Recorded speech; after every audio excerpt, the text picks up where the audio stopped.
My name's Dave, one of the pastors here at ACC. We're so glad that you joined us today. My kids would call me old. There are a lot of you in here who probably would say you're not old, you're just a good age, probably. Some of you probably say, like my kids, that I am old. But I will say this about my age. I have reached the point where my bladder has betrayed me. And if I drink water or drink anything before I go to bed, there's almost a guarantee that I'm going to be woken up at some point in the middle of the night by my bladder because I have to use the restroom. So I don't know if I'm old or not, but I am that old. And so that's a thing that I have to work through. A couple months ago, I was in that process. I'd been woken up in the middle of the night. Sometimes, I don't know if you do this, but sometimes I lay there for a little bit. So I'm like, oh, it'll go away, and I can go back to sleep. Never happens. So a couple months ago, I was getting up, and so I leave the lights off. I know the path to my bathroom, pretty easy. The way that our bathroom is set up is that we have a door into the bathroom and then a door into the toilet area.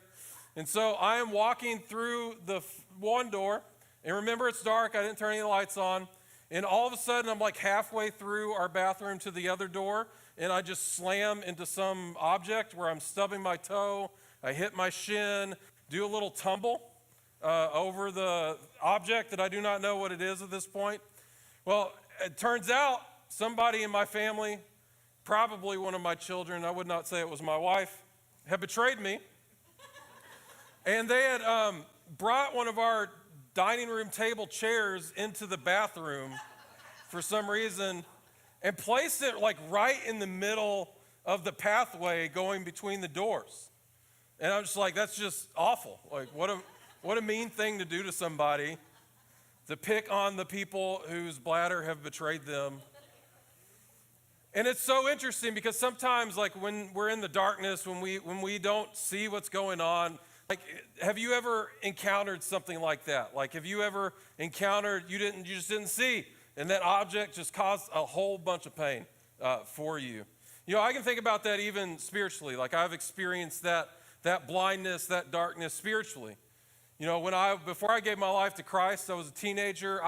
My dad had passed away when I was super young, so I grew up without a dad. And I can just remember as a teenager just kind of struggling, just kind of trying to figure stuff out, trying to fill this hole that I did not know was for God. I did not know that I needed God to fill that dad hole for me. Until somebody told me, until they shared that with me and then found that light through that. I've also experienced other blindness in my life, other moments where I've felt like I don't know what is going on. I don't know how to make it through this. I don't know what I'm supposed to do with this. One instance I can think of is when I first found out that my wife was pregnant. Being a dad was this huge obstacle for me because I had not had a dad, and my experience growing up was not great. I did not have good examples. How do I be a good parent when I didn't see it? That was the time that I felt really blind. I felt blind because I've struggled with sin. I've had issues in my life that it seemed like it was very difficult to move past, very difficult to move to the other side of it. And those are times when I felt blind. I've lost a job before. I felt very blind when I lost a job. See, in Chicago, my wife and I worked full-time and then worked part-time at a church. But the full-time job, that's where all of the money came from for us to have a house and live and put food on the table. And I can remember logging on to a meeting, an online meeting, and my boss had scheduled it with me. And then my boss's boss was also on the meeting. And then an HR person also logged into the meeting. And my thought was, well, I'm either in a lot of trouble or I just lost my job. And it turns out I had lost my job because they had moved the job that I was doing to the Philippines. I felt really blind at that moment. I didn't know what God was going to do. It was really scary. I don't know if you've ever encountered moments like that in your life. A new thing that I'm experiencing is parenting teenagers. That's super fun. Feel very blind. My teenagers are in the room and they are cringing at this moment. It's interesting, in our lives, that blindness, that darkness can create so much pain in our lives. just like me falling over that chair, those moments can create pain. And we as people were like, how do we get past it? How do we move past? I don't know what that blind spot is for you, but how do we move past those areas that can cause pain? And so the question I want you to kind of wrestle with this morning as we talk and go through stuff is, where are you blind? Like, what is the area in your life that you have blindness? What is the area in your life that you are trying to figure out? How do I move through? Like, how do I find myself to the other side of this? Where are you blind? Because the truth is that we all have blindness. We all have spots and areas in our life where we can't see the way through, where we can't figure out how do we make it past this spot. Well, thankfully for us, Jesus in his life, he actually met somebody that struggles with a lot of the same stuff that we are struggling with. And I want to walk you through that story because right now we're in this series asking, who is Jesus? And the way that we are answering that questions is looking in the book of John in the Bible. John, when he wrote this Bible, is very specific about the miracles that he shared that Jesus did because he was trying to show us who Jesus was through those miracles and trying to show us that he was God. And so we're asking the question, who is Jesus, as we look at those miracles? And today we're going to be in the book of John, hanging out in chapter 9. And Jesus, he's in a crowd, like he's with his disciples, and they're walking along, and he says he saw a man that was blind from birth. He saw a man that's dealing with that same blindness that we can have in our lives. Now, our blindness is not necessarily a physical blindness, but he's dealing with a physical blindness. I think it's really interesting that the scripture really makes sure to point out that he was blind from birth, because this is the first time that we are going to see in the scripture where someone who is blind from birth is healed. There have been other blind healings, but they were all people who had acquired the blindness over the course of their life. This is someone, he was born blind, and Jesus is going to heal him. So Jesus, they're walking along with his disciples, and his disciples have an interesting way of interacting with this man. Instead of going to the man and trying to figure out how to help him, his disciples asked Jesus a question. Rabbi, who sinned, this man or his parents, that he was born blind? They asked the question, who sinned? So rather than having a moment where they can try to help this guy, rather than having a moment where they're trying to, hey, Jesus, I know that you've healed people before, and maybe this is another opportunity where you can heal this man. So rather than engaging in that conversation, they decide to engage in a theological conversation, a conversation about who God is in this moment.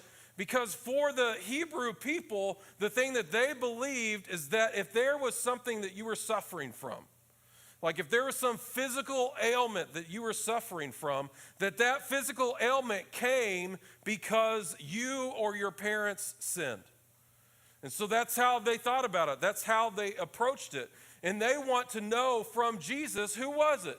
Who sinned? This man was born blind, so who sinned? Was it his sin that caused it, or was it the parents' sin? A lot of times what they would say is that if someone is born with a defect like this, if someone was born with something that they were working through like this, they would even say maybe the baby actually sinned while it was still in the womb. And so this is a really important question that they want Jesus to ask, but they're asking this theological question. So who sinned? Jesus responds to them. So neither this man nor his parents sinned, said Jesus, but this happened so that the works of God might be displayed in him. And so what I want to show you here is that Jesus, he's responding, he's talking to the disciples, and he said, hey, he didn't sin and his parents didn't sin. But instead, it's not a specific sin. This is just what happens because we have sin in our world. Jesus is saying this isn't a curse from God. This is not something that God did to them because of a consequence. Jesus is saying this is just how sin is in the world. From the very moment that Adam and Eve ate of the fruit and introduced sin into the world, we have just experienced things like this. And so it's not a specific sin that they committed. It's just that we are all struggling with sin and its effects. Even our world struggles with sin and its effects. You can see all of the things that our world is struggling with, all of the natural disasters. Our world is groaning under the weight of sin. And Jesus, he's changing the conversation. He's saying, hey, and it's not that they didn't sin, but I will let you know this, that God is going to use this to make a difference. God is going to use this to redeem his story. God is going to use this to make his glory known to those around him. And I think that might be a word for some of us who are struggling through trying to figure something out, like we're working through something that God can use that for his glory. He can redeem everything. So Jesus, he said he's going to use this. As long as it's day, we must do the works of him who sent me. Jesus is, when he's talking about day, he's talking about as long as I am on this earth. He's trying to prepare his disciples for the fact that he's about to go to the cross and he's going to give up his life for us. He says night is coming, so he is going to die when no one can work. And so Jesus is saying, as long as I'm here, I'm going to do these things to show you who I am and show you who God is. While I am in the world, I am the light of the world. And so that question that we began wrestling with in the beginning, that idea, this blindness that we can all struggle with. Jesus is telling us that he is the light of the world. This blind man is standing there, and they're asking, who sinned? And Jesus' answer is, I am the light of the world. It doesn't matter. I am going to give you deliverance. I am going to give you healing. And so Jesus is our answer. He is our light. After saying this, he spit on the ground. It's an interesting thing to do. He made some mud with the saliva, and then he put it on the man's eyes. Wow. Jesus can do whatever he wants, but this is an interesting way to heal somebody. What I love about this is just thinking about it from the perspective of the blind man. He can't see anything that's going on. He probably hears that they are having a conversation about him. And then all of a sudden he hears this guy spit on the ground. It's like, that's weird. Maybe he hears him making the mud, kind of putting it together.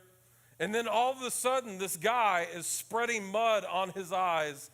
And just imagine, like, the thought that would go through my head is like, wait, is this what he made when he spit?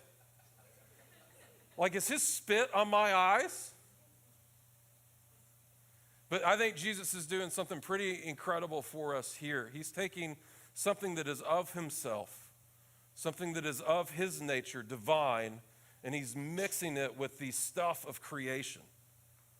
The earth, what he made us out of. And he's through this meeting, healing is going to come. Through our meeting with Jesus, we can find the light.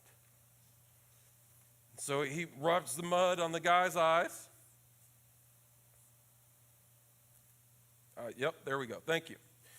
And he said, go, he told him, wash in the pool of Siloam. This word means sent. So the man went and washed, and he came home seeing. What an incredible, number one, faith. Like he just realized that somebody wiped spit and dirt on his eyes. And the guy told him, hey, if you go wash, what an incredible step of faith for this guy to go, instead of just like trying to figure out getting the mud out of his eyes, going to this specific spot to wash.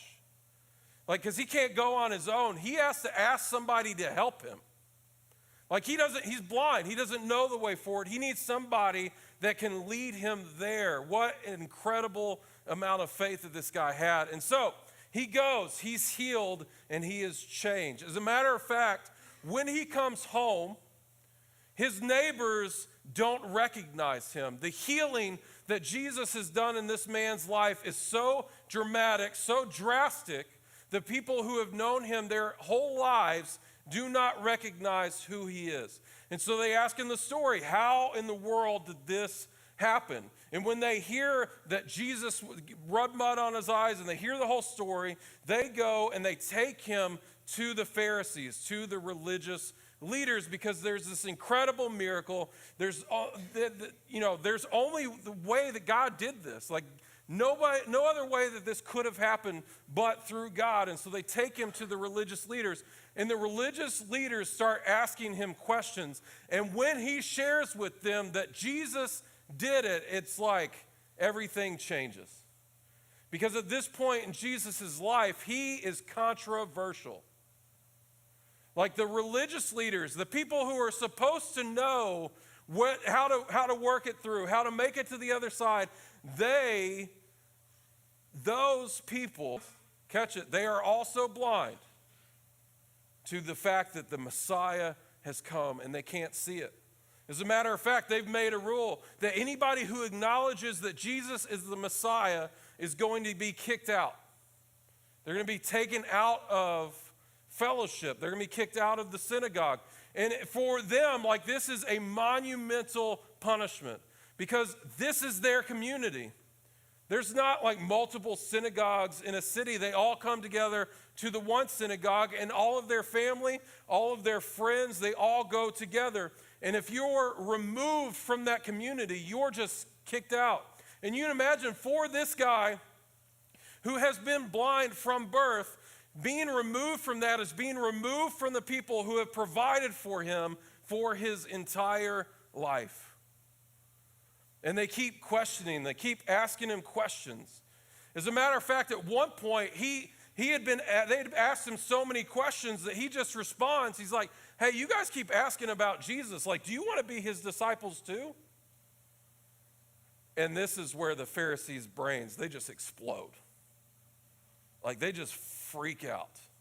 And they get so mad and so angry because clearly you were born in sin. You've been blind your whole life. How can you tell us what to do?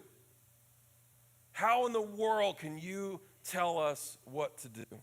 And they kick him out. And what I think is interesting about this part of the story, I think there's a warning for us here because the Pharisees were supposed to be the ones that could see, but they were actually the ones who were blind. And people are coming to them to find their way through. And how often do we, when we are struggling with our blindness, go to other blind people to try to find a way out? But we can't do that. Don't trust other blind people to show you the way out because they're blind too. So we have the man who was born blind who was dealing with his blindness, and we also have the religious leaders who are blind in a different kind of way. They are blind spiritually. So Jesus, he hears that he's been kicked out, and he comes to him. And it says, Jesus heard that they had thrown him out, and when he found him, he said, do you believe in the Son of Man? And I love this because Jesus knows that community is so important, so he goes and he finds him. Like he seeks him out. And remember, at this point, the man has been healed of blindness by Jesus, but he hasn't ever seen Jesus. Because when Jesus was interacting with him, he was still blind. And so all he sees is this man who comes up to him and starts asking some questions. And so Jesus says, do you believe in the Son of Man? Jesus is asking him, do you believe in the Messiah? Do you believe in the prophecies that God is going to send someone who is going to set us all free? And the blind man said, who is he, sir? The man asked, tell me so that I might believe in him. And then Jesus responds, he says, you have now seen him. In fact, he is the one speaking with you. And Jesus is revealing himself as the Messiah, as the one who healed him to this man. In the verse 38, it said, then the man said, Lord, I believe, and he worshiped him. He worshiped Jesus because he now understands that not only is this man the Messiah. This man is the Son of God, and he deserves our worship. And so Jesus, he responds after that. He said, "For judgment I have come into this world, so that the blind will see, and those who see will become blind." And so he's come into the world. He is the light of the world, and he has come into the world so that the blind will see. And catch this, because this is an odd thing to say. And those who see will become blind. Have you ever stared into the sun for too long? Like it's just a blinding effect. And so there's some of this that it's like, what is Jesus trying to say? But the Pharisees, the religious leaders who are with him, they know exactly what Jesus is trying to say. Some Pharisees who were with him heard him say this and asked, "What, are we blind too?" And then Jesus said, "If you were blind, you would not be guilty of sin. But now that you claim you can see, your guilt remains." Jesus is making a very important point for us. He is saying that even though you think that you can see, you're blind. And I think that's something important that we have to wrestle with as followers of Jesus, is that we are all born blind. We are all born into that blindness. And I don't know how you're dealing with blindness. I don't know the way in which you are blind, but that blindness causes so much pain. But Jesus is telling us, he's saying, "Hey, I am the light." And if you want healing, you can't pretend like you can see. Because if you pretend like you can see, and if you act like you know everything and that you're good and there are no problems, that you are also going to be blinded. We have to do this. We have to see our blindness so that we can be healed. Those issues that we struggle with over and over and over again, those problems that we run into where we don't understand the way forward. We don't know how to deal with this. We don't know how to make it to the other side. All of those things, we have to see the spots where we are blind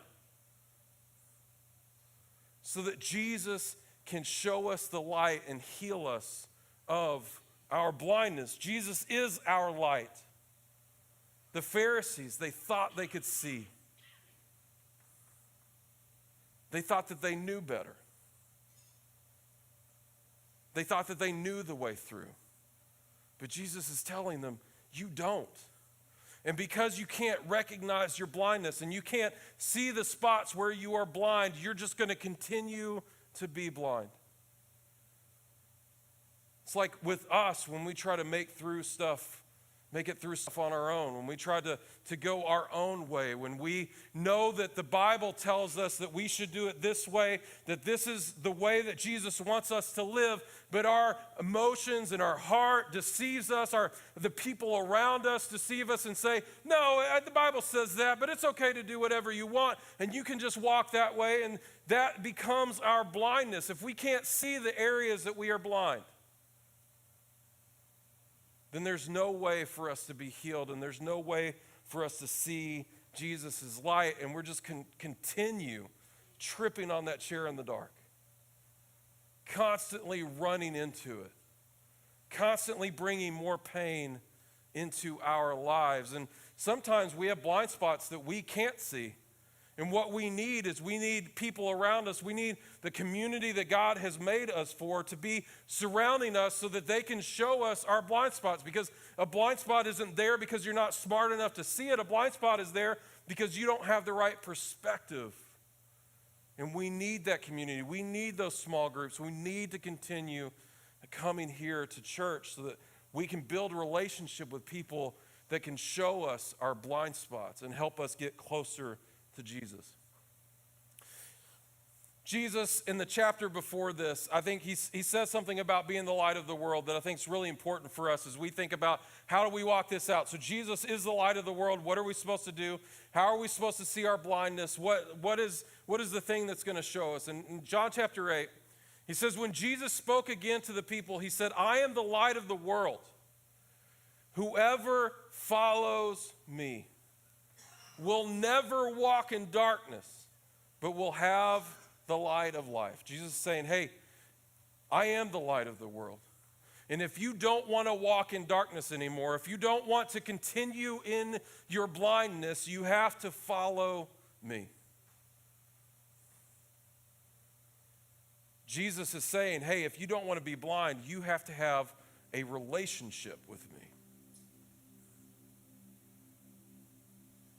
We have to find a way in our lives to make room and time to build our relationship with Jesus. Because a lot of times, like, we're going through these problems and we're walking through it and we think, hey, God, why do you feel so far away? God, why aren't you helping me with this problem? When in reality, we actually we're not doing the time, we're not giving him the time that's necessary for us to be building a relationship with him. We're not setting aside part of our day to spend time in prayer where we bring our problems to God and we talk about the things that we are struggling with and we ask him to be a part of that process. We're not doing that. We're not spending time worshiping with him and singing with him and reminding our hearts that he is bigger than all of the problems that we face. And we're not spending the time reading his word, like reading the things that he has for us, reading the way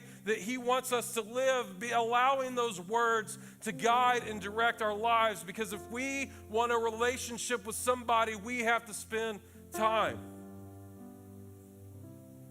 That's why it's so important for married couples to continue to date each other. Because if we want our relationships to grow, we have to spend time. And if we want to find the light, if we want to find our way past all of the blindness and all of the issues that are causing pain in our lives, we have to find the time to be able to build a relationship with Jesus so we can follow him and then we never walk in the darkness again. Will you pray with me? God, we thank you.